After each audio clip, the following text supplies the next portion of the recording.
This report has been developed following the participation of the judges in the hearings held in the Nieuwe Kerk, The Hague, Netherlands from 10 to 13 November 2015. In the month leading up to the hearings, they had already received the indictment and prosecution brief, as well as extensive documentary material provided as background to the prosecution case. During the 4 days of hearing, the judges heard oral submissions of the prosecutors as well as testimony and responses to questions by more than 20 witnesses, some of whom testified with their identity protected under pseudonyms and or behind screens. And they received several hundred pages of documents tendered as evidence. The prosecution presented its case as 9 crimes against humanity: 1, murder; 2, enslavement; 3, imprisonment; 4, torture; 5, sexual violence; 6, persecution; 7, enforced disappearance; 8, hate propaganda; 9, complicity of other states. Since the hearings, this wealth of evidence and supporting material has been further considered, providing the basis for this report. It is intended to amplify and provide reasoned justification for the judge's concluding statement delivered in the final session of the hearings on 13 November 2015. This report begins by addressing the overarching question of responsibility for the mass murders and other crimes, and then goes on to focus on the counts presented by the prosecution and in an amicus curiae brief submitted to the tribunal, concluding with a series of findings and recommendations. It was regrettable that the state of Indonesia did not accept the invitation to participate in the hearings, nor to make submissions to the tribunal, and neither did the governments of the United States and the United Kingdom and Australia, which were also invited. However, the judges welcomed the willingness of individual members of Komnas HAM and Komnas Perempuan to brief the tribunal. It should also be noted that some significant, though partial, steps towards addressing these issues have been taken in Indonesia since the tribunal was held, as the report outlines in an appendix. Acknowledgements. We wish to acknowledge in the first place the fundamental contribution of those eyewitnesses who had the courage to come forward to testify on facts that have touched their lives profoundly and forever. They are the most qualified representatives of the victims, whose numbers will never be known and whose suffering could never be described in full. We also recognize the contribution of many others, victims and witnesses, who by testifying in recent years, sometimes at personal risk, to national Indonesian human rights institutions such as the Komnas HAM and Komnas Perempuan, or in print or public forum, have also helped to throw light on the obscurity of the past. We thank too the Indonesian scholars, lawyers and activists who participated in the IPT tribunal in November 2015. Legal framework. The role of the IPT and its panel of judges was clarified in the public statement issued in October 2015 before the hearings as follows. As the People's Tribunal, the tribunal derives its moral authority from the voices of victims and of national and international civil societies. The tribunal will have the format of a formal human rights court, but it is not a criminal court. It has the power of prosecution, but no power of enforcement.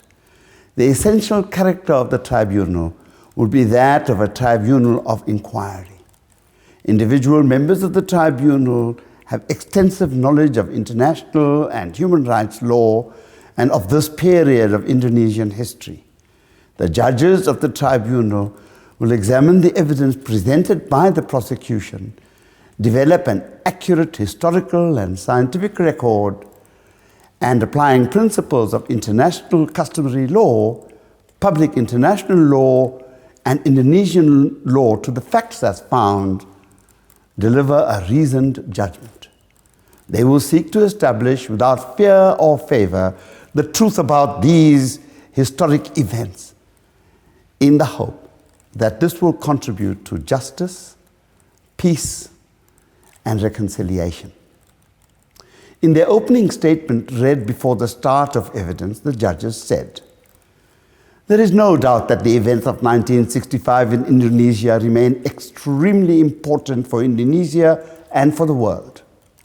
We believe that the most notable and reliable account of the exact causes of what happened in 1965 and thereafter must be identified, and that this account is necessary if real, lasting, and just peace that includes reconciliation and reparation is to be achieved in Indonesia."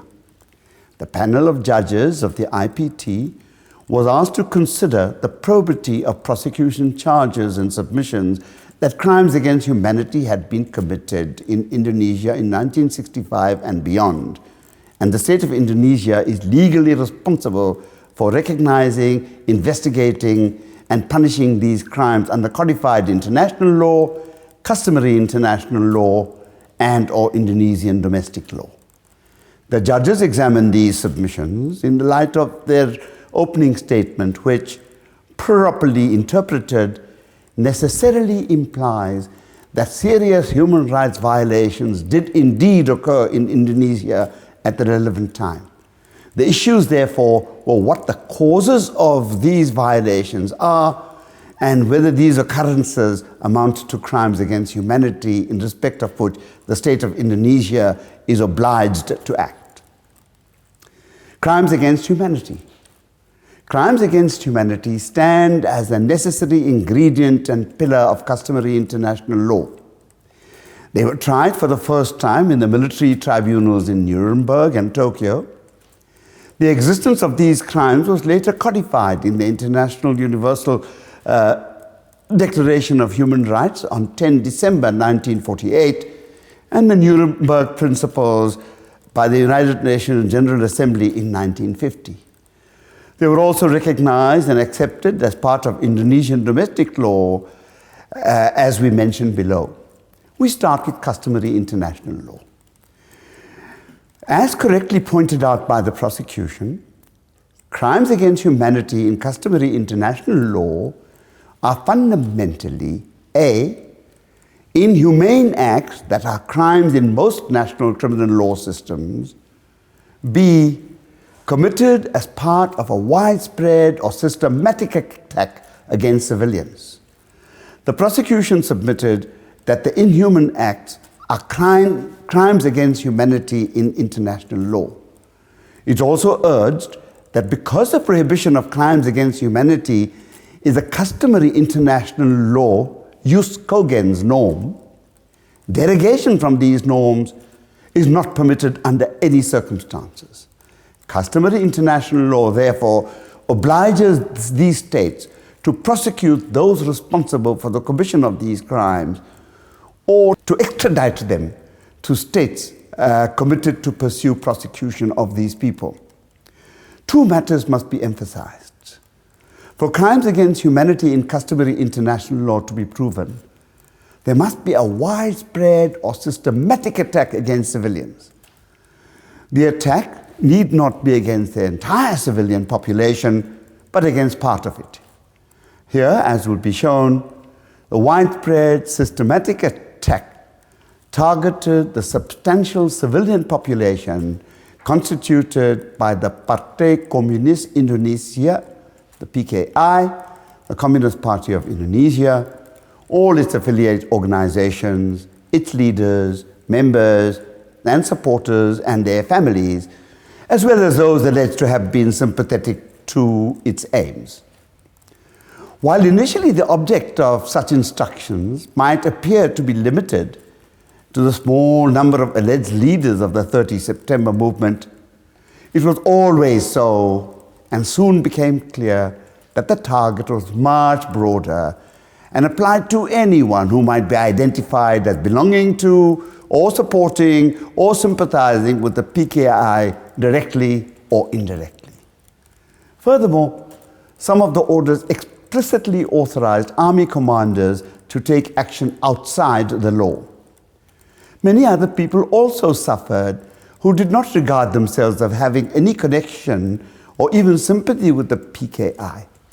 As time went on, the target broadened further to clear the ground for a thorough restructuring of society in which both the bureaucracy and the army were cleansed of left-leaning people in general, including many supporters of President Sukarno and progressive members of the Partai Nasional Indonesia, the PNI, who in many cases also suffered persecution. Secondly, it is not necessary for the attack to be both wide-ranging and systematic.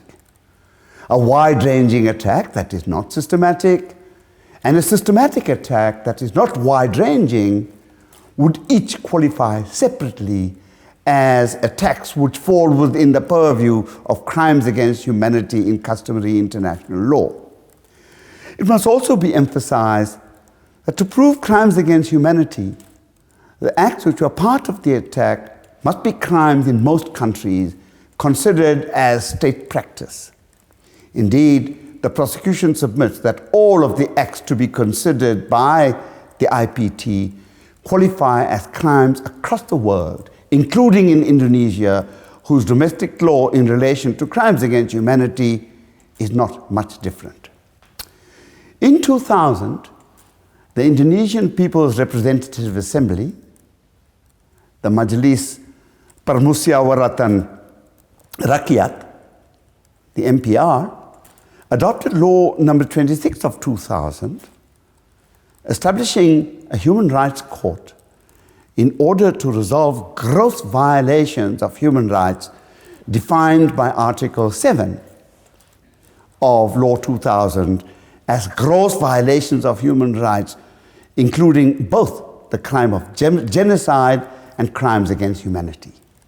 These follow closely those set out in Article 7 of the Rome Statute of 2000 governing the International Criminal Court. And Article 43 of Law number 26 of 2000 specifically provides that gross violations of human rights that occurred in the past to be heard and ruled on by an ad hoc human rights court. The article uses the word shall, and thus renders the formation of the court and the adjudication of these offenses peremptory. The definition of crimes against humanity is broadly similar in both customary international law and Indonesian law. The first difference is that the attack must be wide-ranging and systematic in customary international law, while it needs to be broad, systematic, and direct in Law number 26. Secondly, the Indonesian law sets out specific acts that must be part of an attack, while customary international law requires inhumane acts that are crimes in most countries. These differences are immaterial. Accordingly, this report sets out to show that A, there was an attack against civilians. All these acts were an integral part of a broad, widespread, systematic attack against the Partai Komunis Indonesia, the PKI Communist Party of Indonesia, its affiliate organizations, its leaders, members, supporters, and their families, as well as those alleged to have been sympathetic to his aims, as well as Sukarno supporters, and of course, more broadly, against people who had no connection to the PKI in what became a widespread purge, which included many supporters of President Sukarno and progressive members of the Partai Nasional Indonesia. B, the ingredients of these attacks relied upon by the prosecution, namely mass killings, imprisonment, enslavement, torture, enforced disappearance, sexual violence, and persecution through exile, which are crimes in most national jurisdictions and covered by Law number 26 of 2000, were indeed committed. The prosecution brief also argued strongly that the International Law Commission's articles on the responsibility of states for internationally wrongful acts, the ARSIWA, also imposes obligations and responsibility on the state of Indonesia for violations of crimes against humanity, and has referred to Article 42, which considers a serious breach to be constituted by a gross and systematic failure by the responsible state to fulfill its obligations. The report deals with the counts brought before the tribunal under the following headings.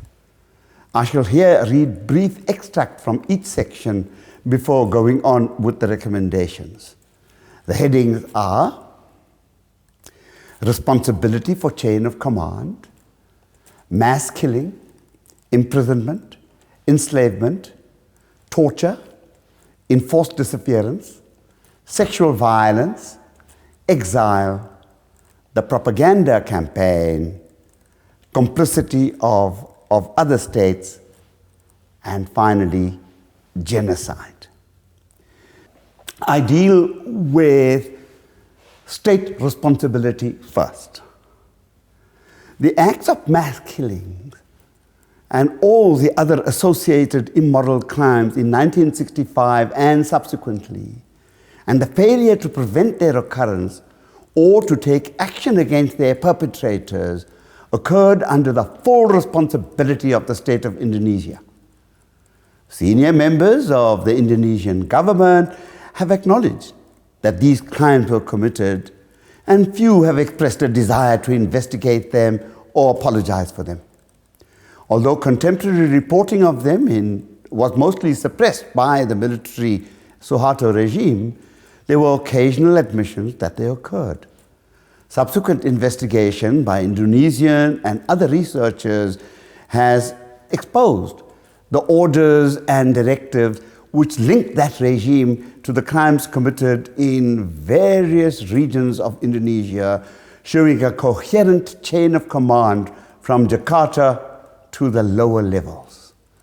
To the extent that some crimes may have been committed independently of the authorities by so-called spontaneous local action, this did not absolve the government at the time from the obligation to prevent their occurrence and to punish those responsible. It needs to be borne in mind throughout that all the crimes against humanity committed during this time and described in detail below were against a discrete and large part of Indonesian society, the communists in Indonesia, and everyone connected with them, however remotely, as well as supporters of President Sukarno and members and supporters of the PNI who had nothing whatsoever to do with the PKI.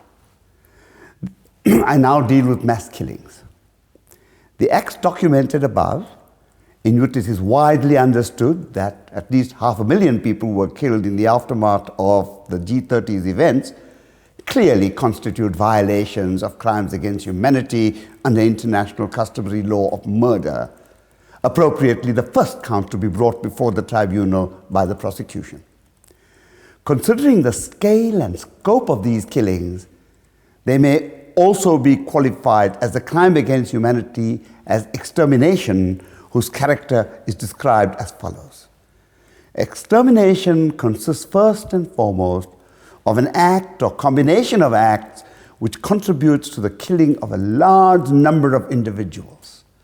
Criminal responsibility for extermination, therefore, only attaches to those individuals responsible for a large number of deaths, even if their part therein was remote or indirect.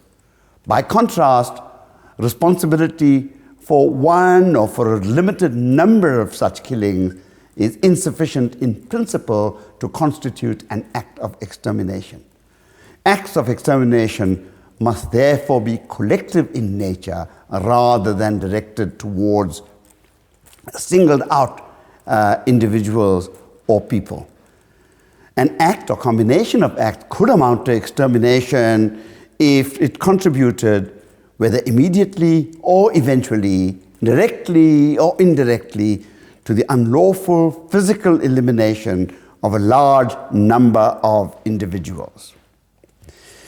I now turn to imprisonment and read from that section of the report. Considering the universal proscription of arbitrary and unlawful imprisonment under international customary law, the acts brought before the tribunal, as documented above, support the prosecution's charge of violation of Article 9E of Law 26 of 2000, as argued. Imprisonment or other severe deprivation of physical liberty in violation of fundamental rules of international law is considered a crime against humanity. The state of Indonesia, acting individually or in concert with other organizations, arbitrarily arrested and imprisoned large numbers of members, followers, and sympathizers of the Indonesian Communist Party, PKI-affiliated organizations, as well as supporters of President Sukarno and members and supporters of the PNI. All these people were detained without trial, and the vast majority detained without any warrant of arrest and in violation of international law. In this regard, the absence of a valid arrest warrant rendered the initial arrest unlawful. Additionally, detainees were never informed of the reasons for their detention, nor were they formally charged or informed of any of their procedural rights.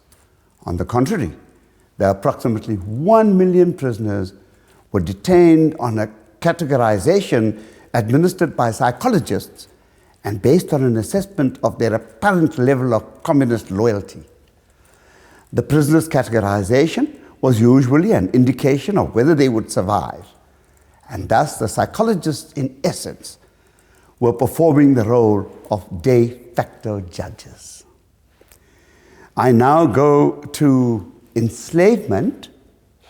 Given the extreme work requirements and inhuman working conditions, and the total control exercised by military and civilian officers of the state over members in prison, it is clear that the prisoners or inmates of what may have been known as labor camps were subject to enslavement, a crime against humanity and a crime under Indonesian Domestic Law 26 of 2000, Article 9C. Furthermore, it constitutes a violation of the 1930 Convention concerning forced or compulsory labor, ratified by Indonesia on 12 June 1950, providing strict limitations on the amount of labor that may be required and conditions under which it may be performed. I now read from the section which is concerned with torture. In addition to the absolute ban on torture under international law and international customary law, the following explicit prohibitions on torture are provided in Indonesian law. In Indonesian Constitution, Article 28(2) says, every person shall have the right to be free from torture or inhumane, degrading treatment or punishment, and shall have the right to obtain political asylum from another country. This is law number 39 of 1999 on human rights. Article 33(1) provides, everyone has the right to be free from torture or to be free from cruel, inhumane, or degrading punishment or treatment. Law number 6 of 2000, Article 9F, explicitly names torture among the crimes to be applied retroactively according to Article 33 by the Human Rights Courts. I now read from the section of the report entitled Enforced Disappearance. Clearly, the evidence brought before the tribunal demonstrates the occurrence of enforced disappearance as defined in the preamble to the 1992 Declaration. An enforced disappearance occurs when persons are arrested, detained, or abducted against their will or otherwise deprived of their liberty by officials of different branches or levels of government, or by organized groups or private individuals acting on behalf of or with the support, direct or indirect, consent or acquiescence of the government, followed by a refusal to disclose the fate or whereabouts of the persons concerned, or a refusal to acknowledge the deprivation of their liberty, which places such persons outside the protection of the law. That is the definition. Clearly, the evidence brought before the tribunal demonstrates the occurrence of enforced disappearance. Many people disappeared, and we need not go into much more detail about that. I now deal with sexual violence. The evidence, both oral and written, presented to the tribunal on the subject of sexual violence in Indonesia in 1965, 1966, and subsequently, is compelling and conclusive. The numerous statements by witnesses from different areas of Indonesia provide specific and graphic information on a whole range of crimes under this heading. The details provided by individuals and the experiences which they relate are mutually corroborative and build a picture of sexual violence inflicted on a wide scale and over a long time upon large numbers of women who were alleged to have had some connection or sympathy with the PKI, with the regime of President Sukarno, or with the PNI. These crimes included rape, sexual violence in the form of torture, sexual enslavement, and other forms of sexual violence constituting crimes against humanity outlawed under international customary law and Indonesian domestic law. More attention still needs to be focused on this deeply disturbing aspect of the events of 1965, 1966 and after. The call of Komnas Perempuan for a full investigation by the government of Indonesia and full compensation to the surviving victims of sexual violence and their families is still outstanding nearly 10 years after. I now read from the section on exile. Upon consideration of the evidence presented before the tribunal, the fact was established that many Indonesians were subjected to forcible exile, which constitutes the deprivation of the right to free passage, right to return, and enjoyment of full citizenship rights, fundamental rights laid down in international customary or treaty law, and this may well reach the same level of gravity as other forms of persecution as a crime against humanity. I now deal with false propaganda. The prosecution indictment put before the panel of judges charged the crime of persecution through propaganda as a crime against humanity, charging that the state of Indonesia is responsible for using propaganda and hate speech as part of the widespread and or systematic attack against members of the PKI, PKI-affiliated organizations, and or supporters of President Sukarno, and or members and supporters of the PNI from 1965 onwards by spreading hate propaganda via various instruments. The false propaganda campaign was essential to the widespread systematic attack on all the people that I have just mentioned. The false propaganda was the first significant step in the attack and is therefore a human rights violation.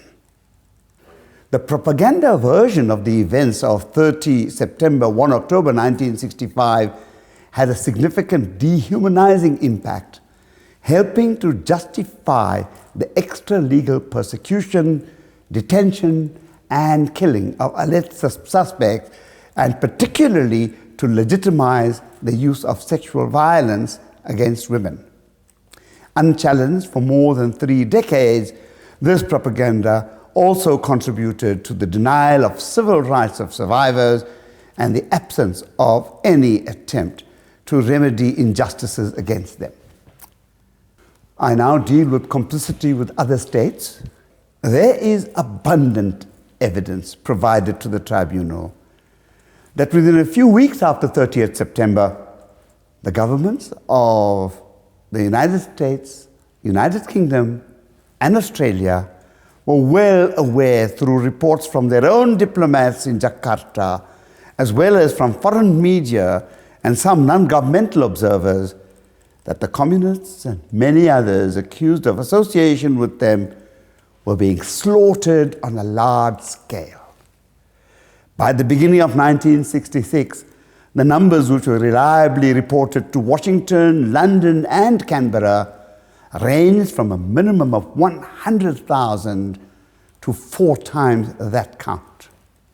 In April 1966, the chief foreign correspondent of the New York Times, C.L. Schilberger, described the Indonesian killings as, quote, one of history's most vicious massacres, unquote, rivaling in scale and savagery, quote, Turkey's Armenian massacres, Stalin's starvation of the kulaks, Hitler's Jewish genocide, the Muslim Hindu killings following India's partition, the enormous purges after China's communization.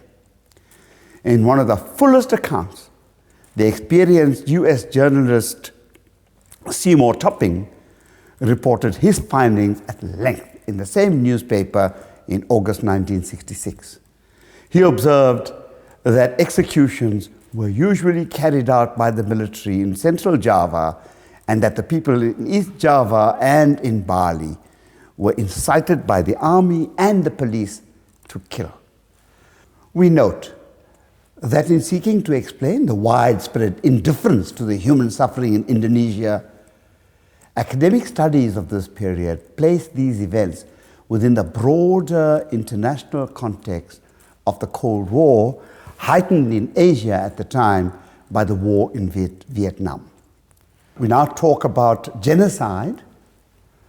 In its above consideration of the acts brought by the prosecution, it has been established that a number of these acts were committed against alleged leaders of the PKI and those alleged to be its members or sympathizers, as well as a much broader number of people, including Sukarno loyalists, trade unions, teachers, and specifically against people of ethnic Chinese or mixed descent, as well as members of the PNI. These include the commission of a number of acts prescribed by the Genocide Convention. It therefore now needs to be determined whether these acts were committed against a protected group as enumerated in the Genocide Convention, and whether these acts were committed with the specific intent to destroy a group in whole or in part. As far as the first question is concerned, the concluding statement issued by the judges at the end of the hearings on 11 November 2015 stated, "It has been established that the state of Indonesia during the relevant period through its military and police arms committed and encouraged the commission of these grave human rights violations on a systematic and widespread basis. The judges are also convinced that all this was done for political purposes, to annihilate the PKI and those alleged to be its members or sympathizers, as well as a much broader number of people, including Sukarno loyalists, trade unions, and teachers. The consideration and the acts submitted to it by the prosecution demonstrate the extent to which Indonesian society was completely and intentionally reorganized through terror and the destruction of a significant part of the Indonesian national group.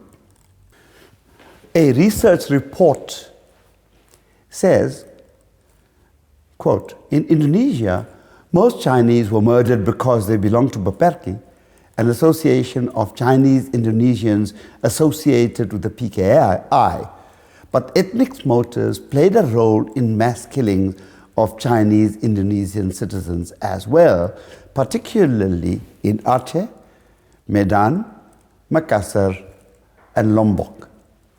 To the extent that they were killed because of their Chinese identity, their murders would plausibly amount to genocide under the Genocide Convention.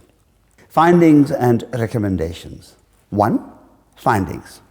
The state of Indonesia is responsible for and guilty of crimes against humanity consequent upon the commission and perpetration, particularly by the military of that state through its chain of command, of the inhumane act detailed below.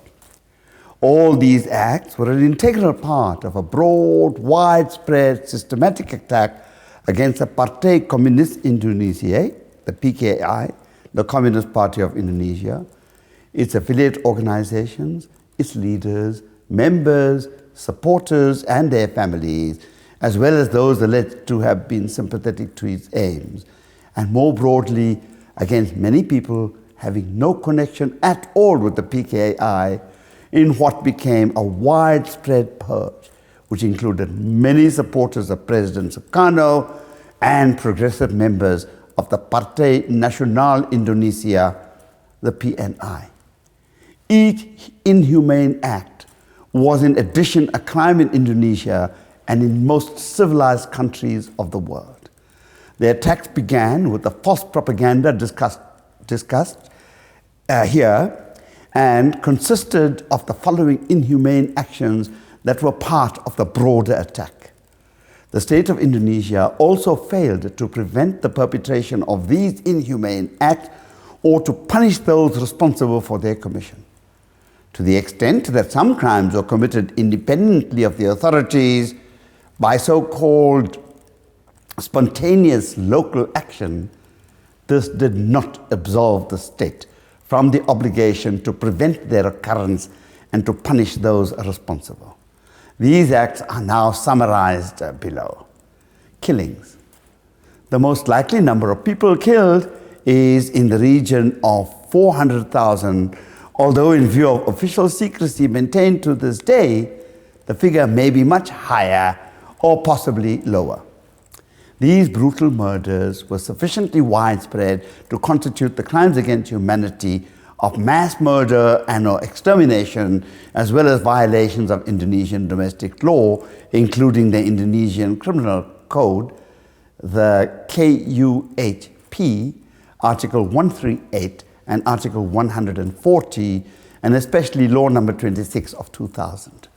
These murders were also part of the widespread systematic attack on the PKI and all those deemed to be connected with it, as well as the attack against the supporters of President Sukarno and the members and supporters of the PNI. B. Imprisonment. Statistics are also lacking for the number of people detained in various forms of imprisonment, including forced labor and virtual enslavement. It was at least as many as 600,000 and probably much higher. The unjustified imprisonment was a crime in Indonesia and in most parts of the world at the relevant time, and was sufficiently widespread and systematic to also constitute a serious crime against humanity, as well as a violation of Law Number 26 of 2000. These acts of imprisonment were also part of the widespread systematic attack on the PKI and all those deemed to have been connected with it and the other organizations mentioned. Enslavement. There is considerable evidence that many of the people who were detained were forced to work under conditions which amounted to the crimes against humanity of enslavement, as well as violation of the 1930 Convention concerning forced or compulsory labor. It was again a violation of Indonesian domestic law, especially Law Number 26 of 2000. These acts of enslavement were also part of the widespread systematic attack on the PKI and all those deemed to be suspected, rather, to be connected with it, as well as the other supporters and organizations mentioned. Torture. Considerable evidence is available of the wide-scale use of torture having been inflicted upon prisoners and detainees in the period of the mass killings and imprisonment. Many instances are recorded in the reports of Komnas Ham and Komnas Perempuan, and other individual cases are described in witness statements and written evidence. There are explicit provisions against torture in Indonesian law, and there is an absolute ban on torture in international customary law. These acts of torture were part of the widespread systematic attack on the PKI and all those deemed or suspected to be connected with it, including the supporters of President Sukarno, as well as members of the PNI. Enforced disappearance. Considerable evidence is available of wide-scale enforced disappearances, sometimes as a prelude to imprisonment or execution, while in other cases, the victim's fate has never been determined. Evidence of these was provided in the Komnas Ham report and by witnesses and case studies presented to the tribunal. Enforced disappearance is prohibited by international customary law. These acts of enforced disappearance were part of the widespread systematic attack on the PKI, all those deemed to be connected with it. F. Sexual violence. Evidence of sexual violence recorded in the Komnas Perempuan report and submitted in oral and written form is compelling and conclusive.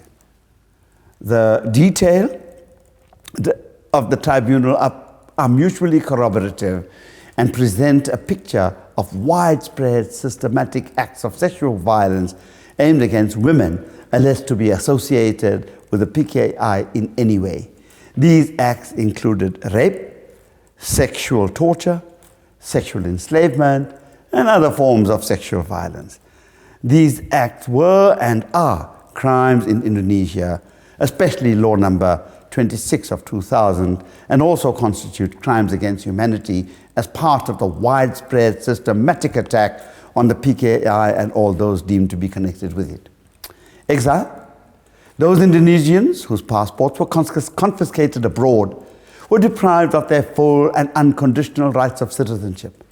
The policy of involuntary or forcible exile, apart from being inhumane conduct, formed part of a widespread systematic state attack against a substantial and significant targeted sector of the civilian population, and may well be a crime against humanity in the form of persecution. Propaganda. The official version of what happened to the prisoners at Lubang Buaya was totally false. The true facts were known to the military leadership under General Suharto from early on, but were deliberately distorted for propaganda purposes. The sustained propaganda campaign against those accused of being linked to the PKI helped to justify the extra-legal persecution, detention, and killing of alleged suspects, and to legitimize the sexual violence and all the inhumane conduct already described. Unchallenged for more than 3 decades, this propaganda also contributed not only to the denial of civil rights of survivors, but also to their continued persecution.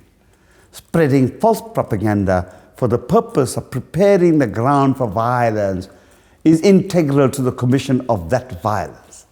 The act of preparing for the crime cannot be said to be separate from the crime itself. This preparation paved the way and was the beginning and part of the overall broad attack. I now deal with complicity of other states. The United States of America, the United Kingdom, and Australia were all complicit to different degrees in the commission of these crimes against humanity. The US gave sufficient support to the Indonesian military, knowing well that they were embarked upon a program of mass killings and other criminal conduct, for the charge of complicity in crimes against humanity to be justified. The clearest evidence of this was a supply of lists of names of PKI officials when there was a strong presumption that these would facilitate the arrest and/or execution of those that were named. The UK and Australia conducted a sustained campaign repeating false propaganda from the Indonesian army, and they continued with this policy even after it had become abundantly clear that the killings and other crimes against humanity were taking place on a mass and indiscriminate basis. On balance, this justifies the charge of complicity in the above crimes against humanity. The governments of the countries referred to above were fully aware of what was taking place in Indonesia through their diplomatic reports, from contacts in the field and accounts in the Western media. Genocide. The facts brought before the tribunal by the prosecution include acts that fall within those enumerated in the Genocide Convention.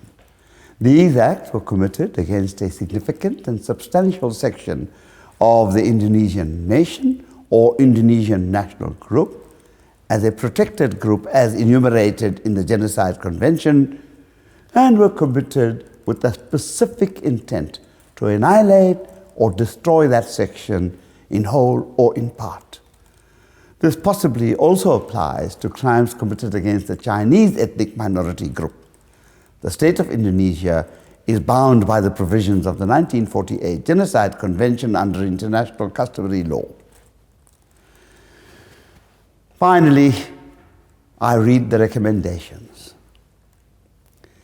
This report calls upon the Indonesian government urgently and without qualification to A, apologize to all victims, survivors, and their families for the commission by the state of all the crimes against humanity and other crimes committed in Indonesia in relation to the 1965 events. B, investigate and prosecute all crimes against humanity. C, ensure appropriate compensation and reparation to victims and survivors. This report fully supports and urges all relevant authorities to heed and comply with 1. The call of Komnas Perempuan for a full investigation by the government of Indonesia and full compensation to the surviving victims of sexual violence as well as to their families. 2. The call of Komnas HAM that the Attorney General should act on the basis of his 2012 report to conduct investigations in what are deemed to have been grave violations of human rights that occurred during the events of 1965, 1966 and afterwards. Number 3, the call made by victims and other individuals as well as Indonesian human rights groups for the government and all sectors of Indonesian society to A, fight impunity, agreeing that impunity for past serious crimes against humanity poisons a society and breeds new violence. B, rehabilitate the victims and remove any still outstanding persecution by the authorities or restrictions on their full enjoyment of all human rights guaranteed under international and Indonesian law. And finally, C, establish the truth about what happened so future generations can learn from the past. Thank you very much.